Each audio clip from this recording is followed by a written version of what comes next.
Hey guys, this is Will coming back at you with another episode of Rogue Deck Rundown. Today we'll be looking at windups.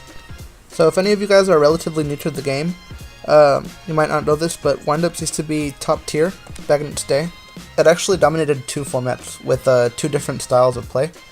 When it first came out, it was there was a hand loop associated with it with windup Zen Mighty and Hunter, and once Zen Mighty went to 1, it was more of an exceed spam deck. So this deck kind of reigned supreme for about 2 formats, along with Insectors and Chaos Dragons. To be as brief as possible, the deck is essentially a toolbox deck that specializes in pumping out rank 3s, 4s, and 5s. Windups are super combo oriented, so unless you open up with the right hands, you're going to have to search out your pieces. Essentially what you want to start off with is a windup rabbit, which is able to dodge basically anything aside from the damage step, and a windup factory, which searches out all of your combo pieces. Now windup rabbit is one of the key players in the deck. It makes sure that you always have a monster in play, as well as rank 3 fodder, and it's your primary source of pluses off of factory. Because of rabbit's importance to the deck, I opt to run 2 tankies, a bear, and a couple forms of draw power. Once you have all the pieces you need to combo off, your next course of action is to establish a field. Now you can do this one by one using effects of windup rat, which essentially allows you to go into rank 3s, or just summoning your other windups one by one.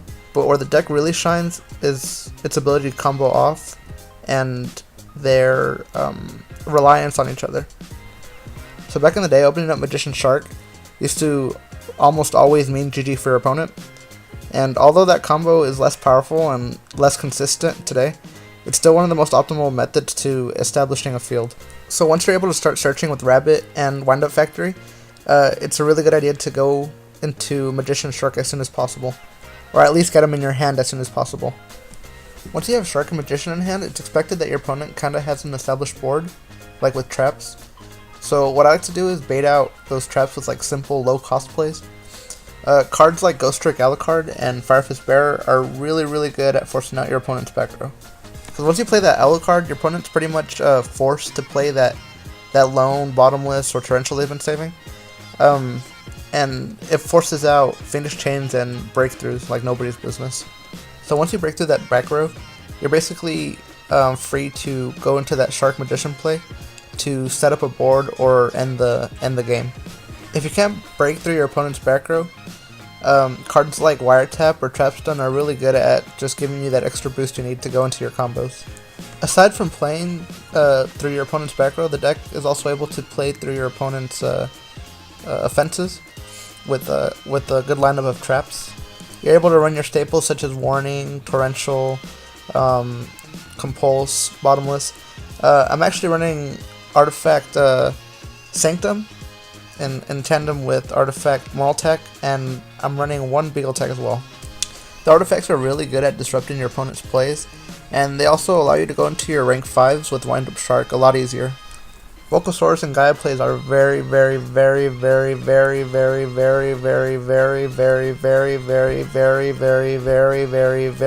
in this deck. I'll go ahead and mention now, some people like to run Warrior, Windup Warrior, and Windup Soldier. I personally don't like it. It's a player preference thing. I just like the fact that if you draw, well, I was running 1, not 1 of each, but just 1 Windup Warrior. But if you draw that Windup Warrior, you're essentially making one of your extra deck cards dead, that being a X-Saber Invoker. And because the deck is an Exceed toolbox deck, you really need all the extra deck space you can get. Some people also like to run Tour Guide. There's nothing wrong with Tour Guide. It's good for going into Alucard and, as I mentioned earlier, baiting out that back row. But I feel like the deck is able to do that on its own with rat plays. I just feel like Tour Guide was a lot better back when Zen Mighty was around. Mostly because back then, Tour Guide would actually open up your plays going into Zen Mighty and having a Shark in hand.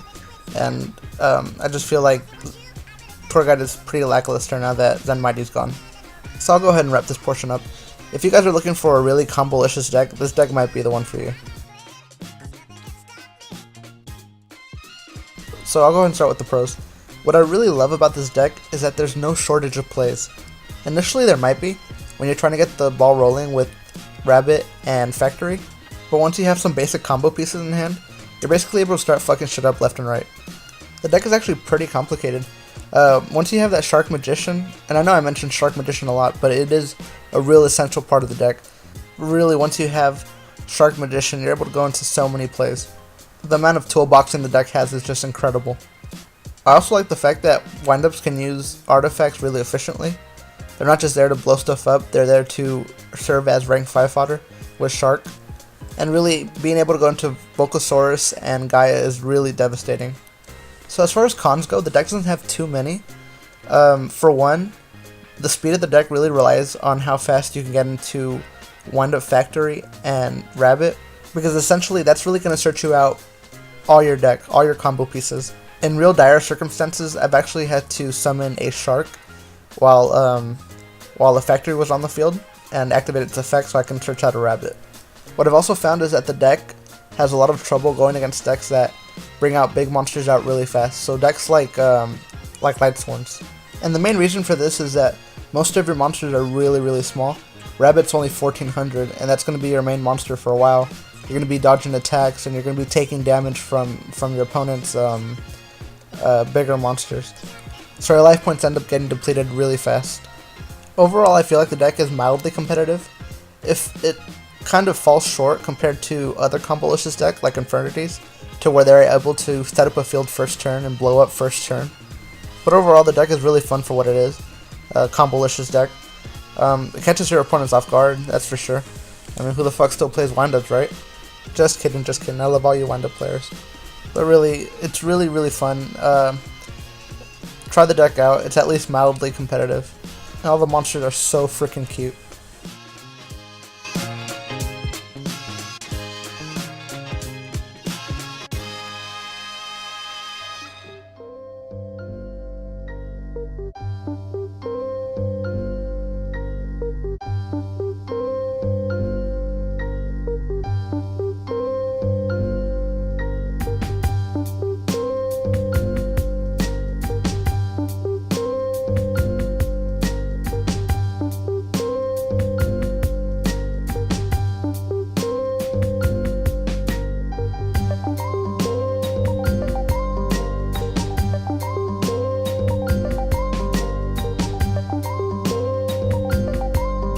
Finish him! Fatality. Flawless victory. Alright guys, well I'll leave you with the deck profile. Again, discuss the deck on the comments below. Let me know if there's any cards that I'm missing that are really good in the deck. No one actually came forward with a contest. We announced the winners like a week ago, and no one actually came forward and gave us their address. If no one ends up coming forward with their address, we're going to go ahead and start the contest again and give you guys another month and be done with it. So, later guys. Bye.